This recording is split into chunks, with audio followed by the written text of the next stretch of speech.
Bonsoir à tous. En ce énième mardi de la chrysalide, à 14 juillet, nous allons parler du lien entre le cerveau et le gros intestin. On entend de plus en plus parler du fait que nous avons dans le ventre le deuxième cerveau. Ça commence à se savoir de façon scientifique. Simplement, les gens oublient qu'il y en a trois. Mais ça, j'y reviendrai plus tard. En fait, le premier cerveau, c'est lequel? C'est celui-là.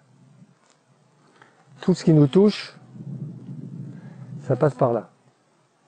Le deuxième cerveau, c'est pas celui-là non plus. C'est bien celui-là.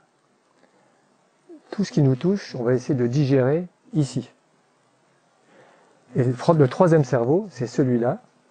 On va essayer, une fois que c'est digéré, de faire des prises de conscience et mettre en place des transformations qui doivent toujours revenir là. Ça, c'est ma synthèse. Après, je vais partir de notre expérience, parce que je m'aperçois maintenant, je viens de lire un article, que la science s'intéresse de plus en plus à l'intestin comme cerveau.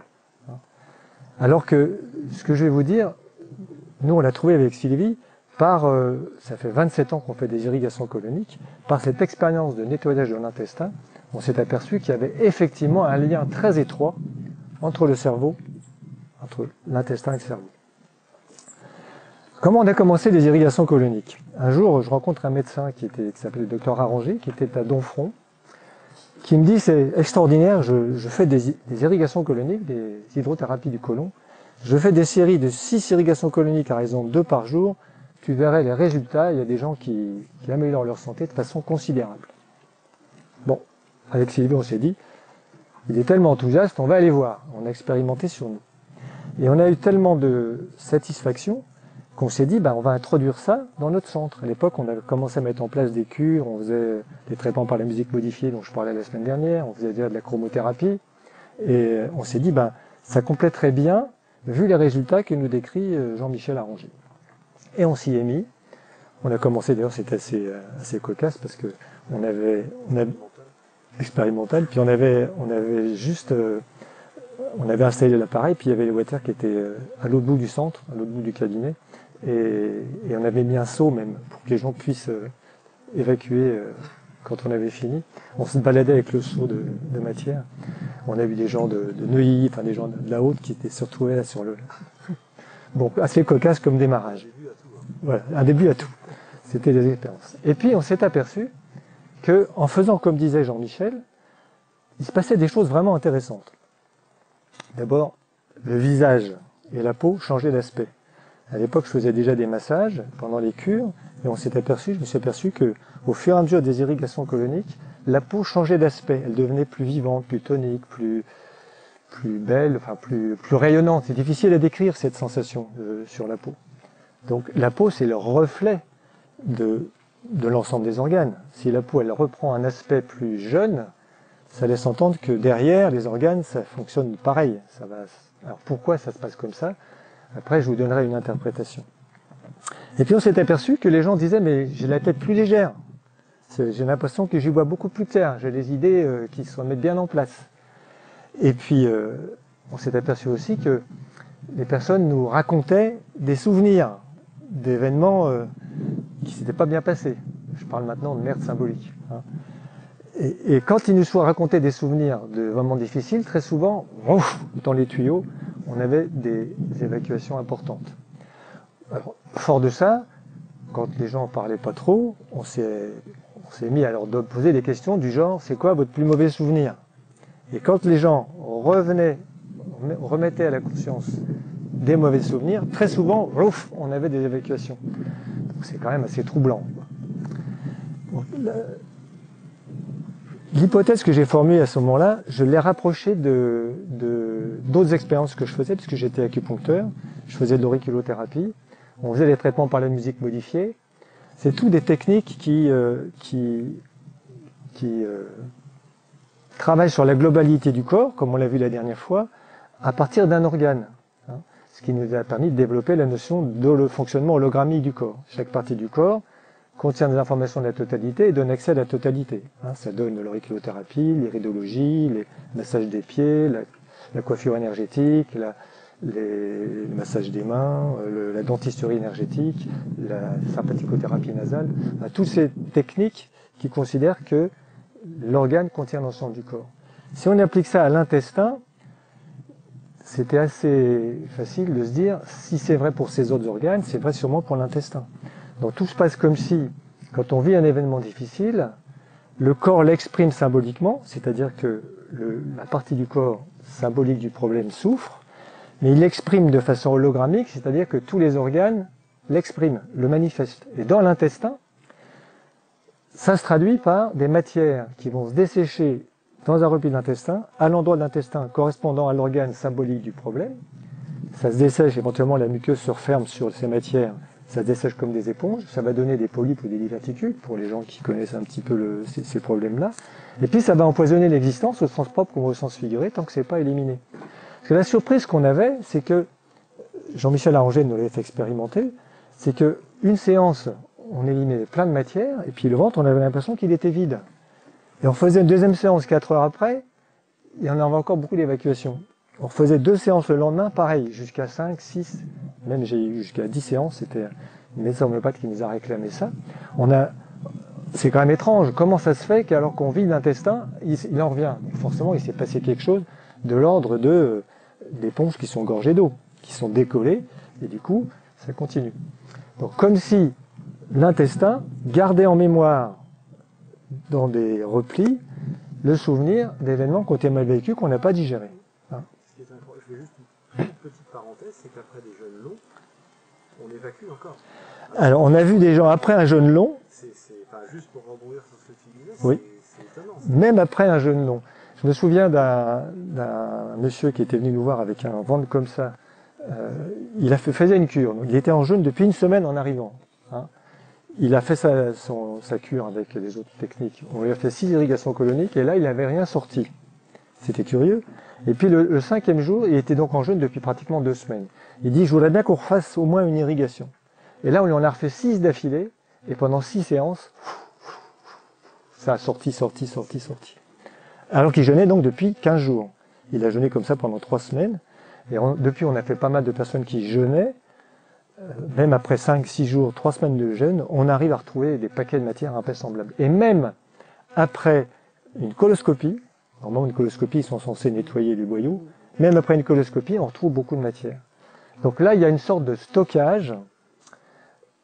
Alors, moi, je parle maintenant de merde symbolique. Et du coup, quand les mémoires, elles reviennent, quand les gens reprennent conscience des événements qui ont été mal vécus, c'est pas fini. C'est pas parce qu'on a éliminé les matières, qu'on se rappelle du problème, que ça change les choses. Il faut encore transformer en compost. C'est-à-dire qu'il va falloir transformer les événements qu'on a mal vécus en expérience qui nous a fait grandir. C'est là où je disais tout à l'heure, il faut que notre transformation revienne au cœur.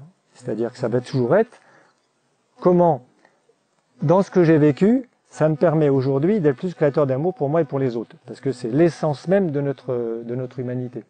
Donc ça veut dire comment, dans ce que j'ai vécu, ça va me permettre à moi et aux autres d'aller vers plus d'autonomie, de liberté, de responsabilité, de créativité, de respect de moi-même, des autres et de la planète. Ça va être un leitmotiv dans toute notre approche. Il n'y a pas d'événement négatif, il n'y a que des leçons à apprendre, et la leçon à apprendre, ça va être celle-là. Donc notre expérience, elle est là.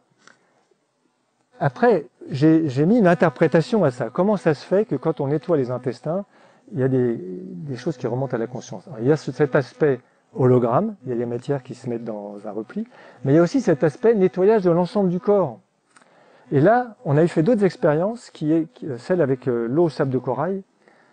L'eau au sable de corail, ça alcalinise l'eau, et donc ça permet de rétablir l'équilibre acido-basique dans le corps.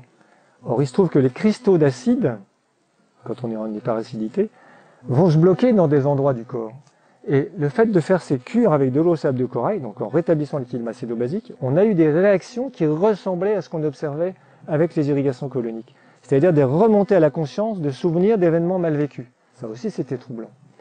Et puis, j'ai vécu d'autres expériences avec, je fais des désintoxications au tabac. Il se trouve que quand on fait des désintoxications au tabac, on utilise la cigarette comme toxine, comme repère, et quand on travaille dans l'énergétique, on va s'apercevoir que ce repère, cette toxine, résonne aux endroits où il y a des douleurs. Et quand on fait une désintoxication au tabac, c'est comme si on mobilisait ces toxines, et ça on l'a observé parce que j'ai pu observer sur la plante des pieds d'une personne traitée comme ça, noire de goudron. Donc visiblement on avait modifié on avait mobilisé des toxines. Eh bien, en faisant ça, très souvent les douleurs s'estompent. Comme si les douleurs étaient, en tout cas sinon provoquées, au moins augmentées par les toxines qui viennent s'accumuler. Et quand on fait un jeûne, toi tu en as fait pas mal, hein, on s'aperçoit que si on se coupe, ça cicatrise rapidement. Quand on est très intoxiqué, si on se coupe, ça va suppurer, ça va s'enflammer. Hein, comme si le corps profitait d'une brèche pour éliminer ces toxines. Mais quand on a une petite lésion à l'intérieur, la brèche, elle donne pas sur l'extérieur. Donc les toxines vont essayer de sortir par là, mais elles vont être bloquées. Et là, après, c'est les expériences de Kousmine, le docteur Kousmine, qui a introduit en Europe les irrigations coloniques, et en même temps qui a dit aux gens, vous mangez n'importe quoi. Donc, votre corps, pour protéger l'ensemble, il va trouver une poubelle. Et puis, il va stocker des toxines dans cette poubelle. Puis, à un moment donné, la poubelle, elle déborde. Et ça donne, par exemple, un cancer du sein ou n'importe quel organe qui tombe malade. Donc, elle dit, nettoyez votre corps avec les irrigations coloniques et puis changez votre alimentation. Ce qu'elle disait pas, c'est que la poubelle, c'était pas n'importe où. Si c'est le sein qui devient cancéreux, c'est parce que, entre autres, parce que la poubelle, c'était sur le sein. Si c'est l'ovaire, si c'est la prostate, si c'est le cœur, les toxines, elles sont pas allées n'importe où. Elles sont allées à l'endroit symbolique du problème. Donc toutes ces expériences-là m'ont fait penser, ça c'est une interprétation, que l'une des façons qu'a la conscience de nous faire exprimer les leçons à apprendre, par l'intermédiaire d'organes qui souffrent, symboliques des leçons à apprendre, c'est l'utilisation des toxines, de l'alimentation et de la pollution, comme si cette conscience avait la capacité de choisir la poubelle, à quel endroit ça va se mettre, à l'endroit où il y a une petite lésion. Mais pourquoi cet organe-là est symbolique du problème? C'est là où c'est compliqué sur le plan physiologique, qu'est-ce qui se passe? Et c'est là où les études actuelles sur l'intestin vont nous intéresser. Bon. Alors, si on fait une recherche scientifique sur les gens qui trouvent des solutions sur les maladies graves comme le cancer, on va trouver Kousmine qui dit vous vous empoisonnez avec ce que vous mangez, mais vous avez aussi le virologue qui va trouver le virus du cancer, vous avez le généticien qui trouve les gènes du cancer, vous savez la meilleure prévention du cancer du sein chez la femme à risque, vous savez ce que c'est? C'est l'ablation des deux seins. Hein. Pas de sein, pas de cancer du sein, c'est scientifique. Non mais, et Angelina Jolie s'est fait ça. Hein. Oui. Il faut faire quand même. Bon, vous avez le géobiologue, il va dire, mais vous avez votre sein sur un nœud géopathogène, un problème géobiologique, c'est normal que vous soyez malade, et ainsi de suite. Comme si notre conscience utilisait tout ce qui est à sa disposition pour nous faire apprendre les leçons. Alors après, on les apprend pas. Mais on peut être de plus en plus malade jusqu'à ce qu'on soit obligé finalement de s'arrêter et puis de prendre conscience ou pas. Mais en tout cas, comme si notre conscience nous donnait cette possibilité-là. Ça, c'est notre expérience. Hein. La notion d'hologramme, j'y reviendrai un petit peu plus tard. Mais déjà, je vais donner les bases. Alors aujourd'hui, la recherche actuelle, elle va dans ce sens-là. À quoi ça sert un intestin? Un gros intestin, ça sert à digérer les aliments, hein, déjà. Et donc déjà, ça a une image de ce qui se passe dans l'ensemble du corps. La façon dont les aliments sont digérés, eh bien, l'intestin a cette information-là. Et dans l'intestin, vous avez, c'est très à la mode, vous avez le microbiote. Vous avez 10 fois plus de microbes dans le gros intestin et dans l'intestin grêle que vous avez de cellules. Et vous avez entre 500 et 1000, je crois que c'est quelque chose comme ça, sortes de microbes différents, avec un génome différent. Et chacun d'entre nous en a 160, à peu près. Une moyenne de 160 différents, microbes différents. Alors avec le coronavirus, il nous faut un petit peu rigoler, parce que des microbes, il y en a tant et plus. Et ça, j'ai parlé du système immunitaire dans un autre volet. Le système immunitaire, je vous le rappelle, n'est pas un système de défense, mais un système de communication. Les virus et les bactéries ne sont pas d'abord des agents pathogènes, mais des vecteurs d'information, qui nous permettent de nous rééquilibrer, hein, et non pas de nous détruire. Ils nous détruisent quand on a faussé le système immunitaire. Bon. En tout cas, dans l'intestin, il y a 75%, c'est ce que je viens de lire, du système immunitaire. Il y a plein de microbes, et ces microbes, en fait, ils fabriquent plein de produits, et c'est comme si ils avaient la capacité de mémoriser tout ce qui se passe dans le corps, et d'envoyer des informations au cerveau, par le système vague, par le système parasympathique, c'est sympathique, et en fait, il y aurait, d'après ce que je viens de regarder, 80%, 70 à 80% des informations qui vont de l'intestin vers le cerveau, et 20 à 30% qui vont dans l'autre sens. Comme si c'était un réservoir d'informations, comme si c'était une sorte de mémoire grâce à toutes les microbes qui sont dedans. Et ils ont fait une expérience qui je trouve tout à fait intéressante pour illustrer mon propos sur des souris. Ils ont pris une souris plutôt dynamique, plutôt entreprenante, puis une souris plutôt passive. Ils ont inversé leur microbiote et ils ont inversé leur tempérament. C'est-à-dire qu'aujourd'hui, la science est en train de montrer qu'il se passe beaucoup de choses grâce à l'intestin. Et alors, un bon microbiote, finalement, ils sont en train de s'apercevoir que ça favorise vraiment un état de santé général. Et s'il commence à se dégrader, qu'est-ce qui se passe? On a l'Alzheimer, on a les schizophrénies, on a le stress, les troubles du sommeil, etc. Donc le fait de récupérer un bon microbiote, ça améliore considérablement la santé. Donc ça, c'est des recherches actuelles, hein, et ça fait que commencer. Alors ils inventent des mots comme, maintenant il y a la neuro-immuno, entérologie. Enfin bref, maintenant ils associent, ils savent qu'il y a un lien entre le système nerveux, le système sympathique, les hormones, les intestins, le système immunitaire. Tout ça finalement c'est lié. Et l'intestin a une part tout à fait essentielle. Alors, les irrigations coloniques, on nous dit, c'est une critique qu'on nous fait, mais la flore intestinale, cette fameuse flore intestinale, ce microbiote, qu'est-ce qui devient? Vous le faites partir avec vos nettoyages de l'intestin.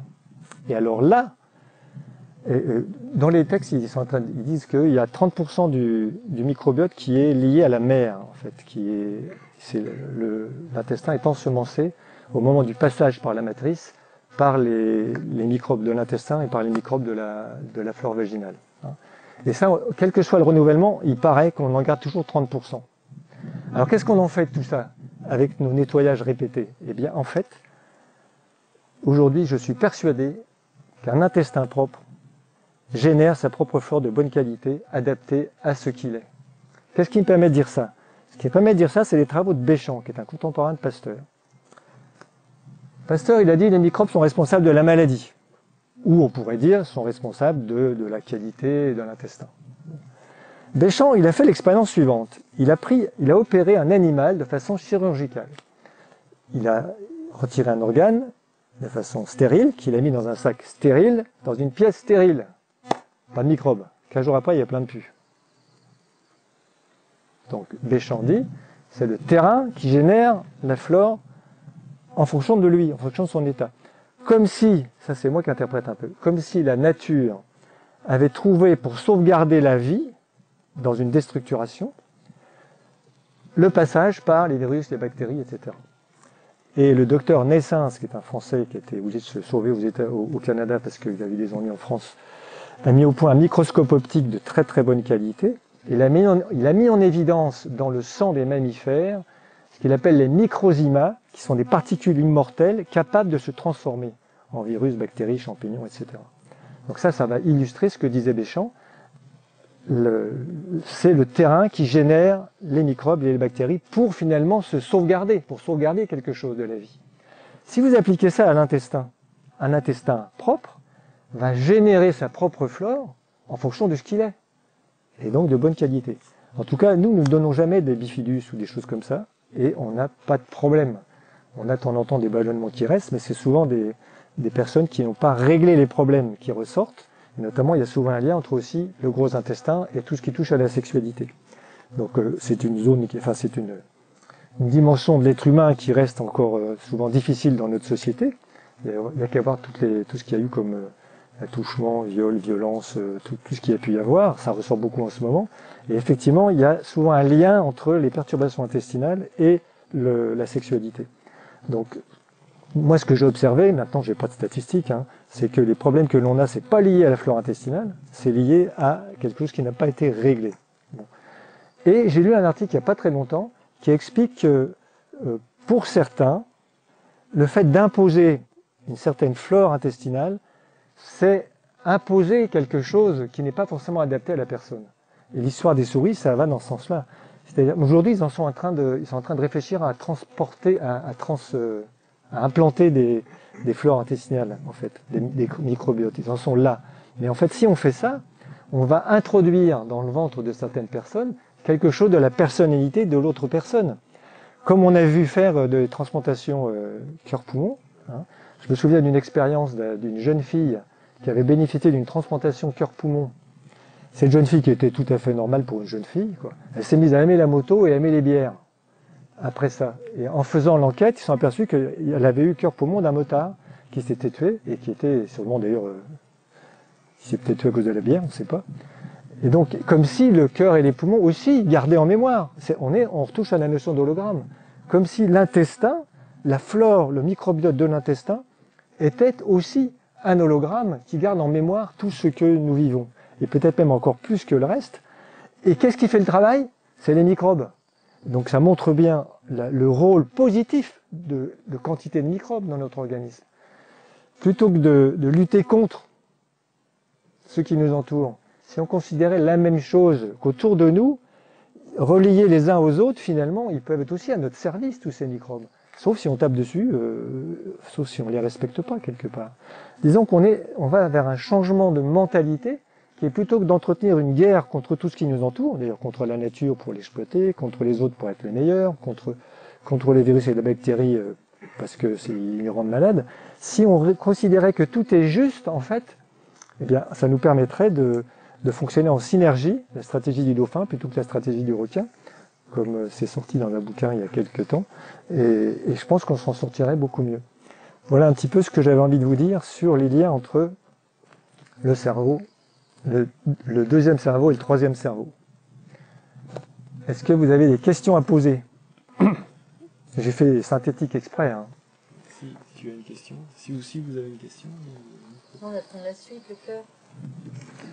Ah, le cœur, c'est un autre sujet.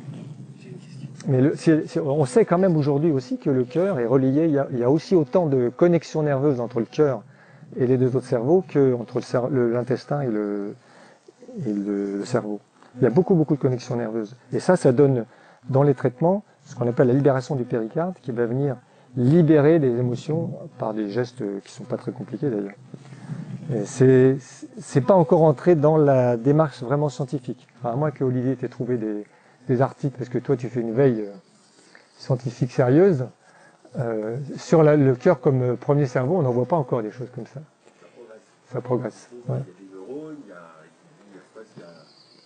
y a d'autres choses que juste une pompe. Cette idée de la pompe, c'est complètement erroné. C'est une vision très sommaire et ancienne liée à la séparation corps-esprit. C'est ça. Une machine, du pompe, des câbles, des vérins. C'est ça. La colonisation avec la cohabitation, la synergie avec le monde vivant qu'on appelle microbiote, microbe, c'est une fédération en fait. C'est comme des jardiniers entre nous qui entretiennent tout l'ensemble. C'est ça. On peut dire que le microbiote, c'est comme des jardiniers qui entretiennent l'ensemble. Et dans le cœur, c'est la libération du péricarde, elle montre bien que le cœur est aussi une zone de mémoire émotionnelle importante. Parce que quand on fait ça, très souvent, ça fait remonter des trucs aussi. Des neurones dans tout ça. Des neurones. Ouais. Des neurones. En un seul mot.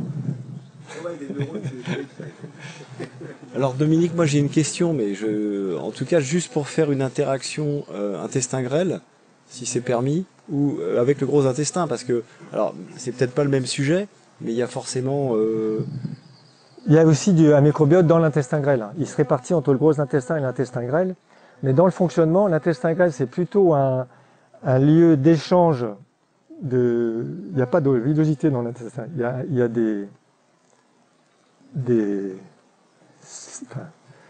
l'intestin, il s'enroule, l'intestin grêle. Mais il n'y a pas de villosité à l'intérieur de l'intestin. Alors que si vous déroulez la muqueuse d'un gros intestin, vous avez un terrain de tennis. Parce on a 7 mètres d'intestin grêle à peu près, et dedans c'est relativement lisse. Mais par contre, il y a 7 mètres parce que c'est des lieux d'échange de nutriments. D'où l'importance d'ailleurs de la digestion en amont. Travail de la bouche, de l'estomac, du foie, de la vésicule biliaire, du pancréas, pour que quand ça arrive dans l'intestin, ça soit déjà bien, pour que les échanges soient facilités. Mais ce qui va arriver dans le gros intestin va encore être retravaillé. Et le gros intestin, non seulement, là je décris sa capacité de mémoire, mais en fait il fabrique des vitamines, il fabrique ce qu'on appelle les sels de Schulzer, il fabrique des tas d'éléments chimiques qui vont, ça m'a un peu amusé parce que dans l'article ils disent tel produit gère ça, tel produit gère ça, tel produit. En fait, ce sont que des effecteurs. C'est pas ce qui gère tout ça, c'est toujours la conscience. Hein. Là, on est encore dans une démarche un peu mécaniste, matérialiste, réductionniste, en disant bah tiens, maintenant on sait dans l'infiniment, dans les petites molécules, les microbes fabriquent telle chose et telle chose contrôle tel produit chimique qui lui va contrôler ça dans le cerveau. Mais tout ça, ce sont des effecteurs. C'est comme un ordinateur. Vous avez celui qui fait le programme, vous avez celui qui utilise le programme, et vous avez la machine, vous avez tout ça. Hein. En tête de ça, c'est la conscience. Et la conscience, c'est quoi? C'est une parcelle de l'univers, on va dire, qui vient expérimenter des choses dans la matière, qui vient expérimenter l'amour dans la matière. Tout ce qu'on va vivre, on le vit dans la matière, et donc on le vit forcément avec des molécules, avec des organes, avec tout ça. Hein. Mais ce ne sont que des expressions de quelque chose de l'ordre de la conscience. Et ça, je l'avais déjà dit par ailleurs, on est vraiment dans deux attitudes scientifiques très différentes. Hein. On a l'attitude qui actuellement est celle officielle du dogme scientifique, qui est la conscience est une évolution de la matière, et on confond un peu conscience avec intelligence artificielle. Du coup, ça permet la robotisation de la société, et on est dans ce chemin-là. Et en même temps, il y a toute une partie de la planète qui est en train de se dire « Mais non, non, non, ça c'est pas juste. On sent qu'il y a quelque chose qui va pas. On sent à l'intérieur que ça coince, quoi, même si on comprend pas forcément pourquoi. » Parce que l'autre façon d'aborder la science, c'est de se dire « La conscience est à l'origine de ça. » Et la conscience, elle peut se vivre dans la matière comme on la vit nous, et puis elle peut se vivre dans d'autres univers, dans d'autres dimensions. Enfin, la conscience, elle est reliée à la conscience universelle. C'est infini, ces possibilités. Nous, on expérimente dans une possibilité, celle qui est matérielle.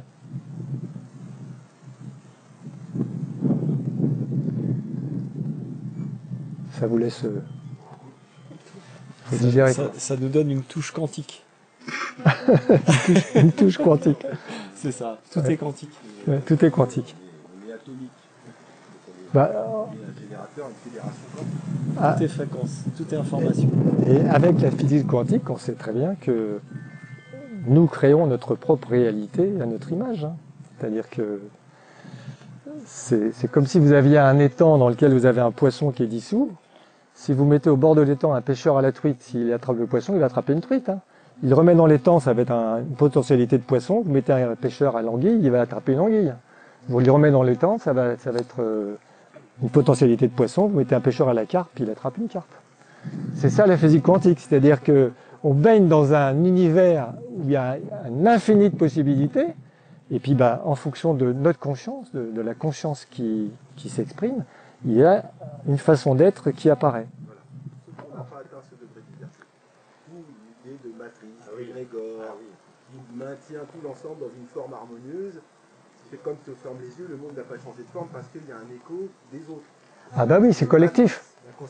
C'est collectif. Le concept de la matrice qui maintient le programme.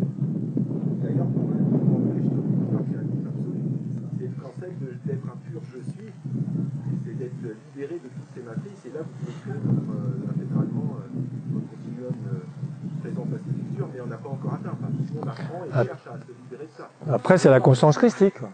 Après, Et c'est là, la on conscience rejoint christique. les métaphores spirituelles de toutes les religions ou expérimentations spirituelles du monde, quelles qu'elles soient, même les animistes qui parlent de ça aussi. Ça n'appartient pas au monde des religions, ça appartient à la conscience de l'homme, et les religions se sont spécialisées à l'idée en quelque sorte. Et ça n'a rien à voir à un terrain à part fermé à cette idée, quoi. Et Denis, est-ce que tu as des nouvelles informations sur des graines de caca? Oui, mais j'ai pas de nouvelles informations, sauf que on va implanter des personnalités. Ouais, c'est ça. Je l'ai dit, j'ai dit ça, c'est ça, l'implantation de. Oui, c'est ça. Alors il faut qu'il désinfecte, enfin je sais pas comment ils vont faire. Alors que c'est tellement simple de faire des irrigations coloniques.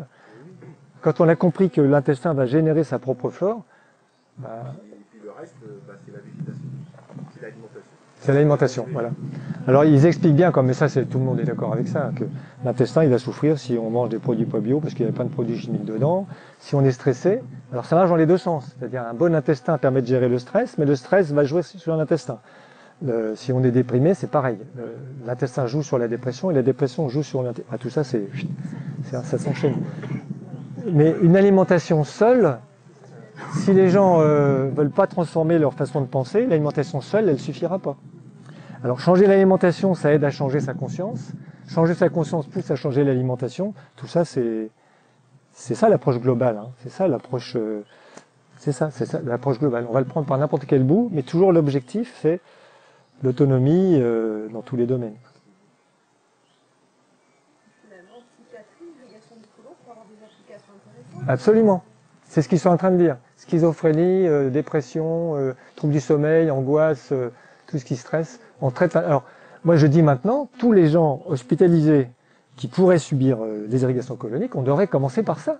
Et puis après on voit. On devrait arrêter les médicaments chimiques, faire les irrigations coloniques et attendre de voir qu'est-ce que ça donne. Les préparations coloscopiques sont des irrigations à minima, Oui, ben normalement ils sont censés nettoyer bien, mais nous on en a fait plusieurs fois derrière coloscopie et on sort des paquets de matière invraisemblables. Donc je ne sais pas ce qu'ils voient. Je ne sais pas ce qu'ils voient. Quand il y a un polype vraiment qui apparaît, ils doivent le voir, mais ils ne doivent pas voir le quart de ce qu'il y a. En psychiatrie, en Russie, je crois qu'ils avaient expérimenté le jeûne. Oui, c'est comme ça que ça s'est lancé le jeûne, la mode du jeûne. C'est en Russie dans un service psychiatrique. T'as bien.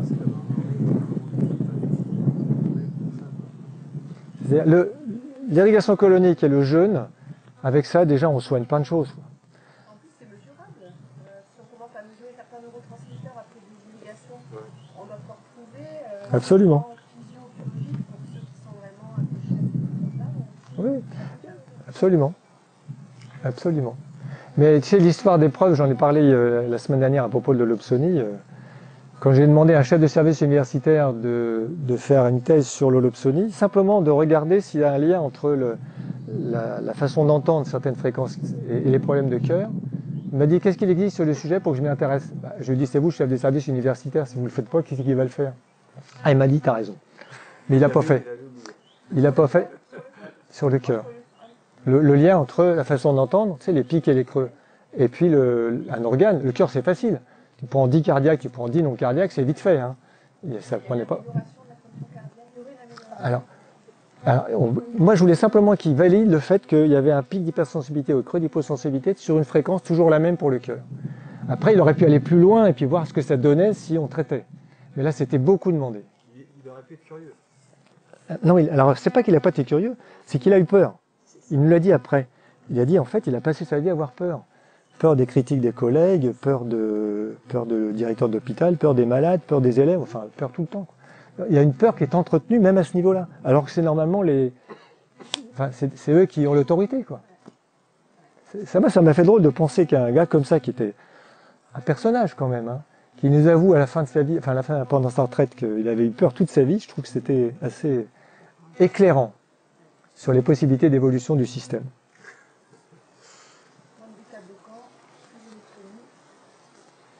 Exactement.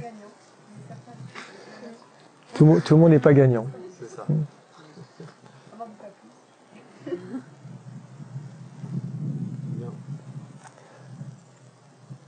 Voilà, c'était synthétique, mais je pense que l'essentiel était là.